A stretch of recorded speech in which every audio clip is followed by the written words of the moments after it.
বাজে ফ্যামিলি তোমাদের, কি বাজে ফ্যামিলি, কি বলবো। এই জন্যই বাবা বলেছিল এই বাড়িতে বিয়ে করিস না রে, এই বাড়িতে বিয়ে করিস না, তুই শুধু থাকবি না।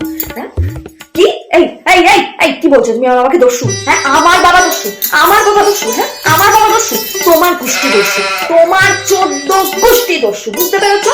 হ্যাঁ তুমি, তোমার না অনেক ভাগ্য ভালো, তুমি এখনো পর্যন্ত শ্বশুর বাড়ি গিয়ে জামাই আদর পাচ্ছ। আমার মা কত ভালো শাশুড়ি তাহলে ভাবে, আর তোমার মা সারাটা দিন আমার সাথে কি করে বেড়ায়? হ্যাঁ সারাটা দিন আমার খোটা দেয়, সারাটা দিন আমার খোটা দেয়। হ্যাঁ হ্যাঁ আমার ভাই চামচিকে, আমার ভাই চামচিকে। তুমি কে চামচিকে বলো? মা তুমি কেন চামচিকে বলেছো আমার ভাইকে? হ্যাঁ কিপটে, কিপটে বলেছো তোমাকে? ঠিক বলেছে, একদম ঠিক। আর বজ্জত হর কিপটে লোক তুমি, একদম ঠিক বলেছি। কিপটে কিপটে কিপটে, তুমি কিপটে, বুঝতে পেরেছো? হ্যাঁ তোমার বোন কি করে? 10 টাকা চপ আনে আর 2000 টাকা শাড়ি নিয়ে চলে যায়। হ্যাঁ কি মনে করো নিজেকে? সেদিনকে এসে বৌদি তোমার কাঁধটা কি সুন্দর নিবো, বৌদি তোমার শাড়িটা কি সুন্দর নেবো, কিচ্ছু বলি না, আমি সব দিয়ে দিই যা চাই। হ্যাঁ লজ্জা করে না তোমার এই কথাটা বলতে? আর আমার মাসি, আমার মাসিকে নিয়ে কথা বলবা তুমি? আমার মাসিকে আমি বলতেই পারি বদমাইশ, আমি বলতে পারি, তুমি বলার কি?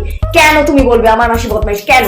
হ্যাঁ আমার মাসিকে আমি যা খুশি তাই বলতে পারি। এই ছেলেটা হয়েছে পুরো এই বাড়ির মতো একটা শয়তান যাকে বলে। আগে সারাক্ষণ মামার বাড়ি গিয়ে পড়ে আছে, এখন মামাই করে, মামি ওই করে, মামি বলে মেয়েরা মুখ ফাটিয়ে দেবো একদম, বদমাইশ করতে পারে। আর তুমি তুমি একটা নাম্বারের বদমাইশ। তোমার মা আমার সাথে কি করে? হ্যাঁ তোমার মা আমার সাথে কি করে? হ্যাঁ তোমার লজ্জা করে না বলতে? আমার বাপের বাড়ি নিয়ে কথা বলবো তুমি কি? আমার মা যথেষ্ট ভালো, আমার বাবা যথেষ্ট ভালো, ভাই যথেষ্ট ভালো, সবাই ভালো। আর বোন, আমার বোনকে নিয়ে তুমি কথা বলতে আসো কি? হ্যাঁ তুমি, তোমার বোন কি, তোমার বোন কি? তুমি আমার বোনকে নিয়ে কথা বলতে আসো? একদম আমার বাপের বাড়ি নিয়ে কথা বলবে না, পুরো শেষ করবো মেয়েরা একদম।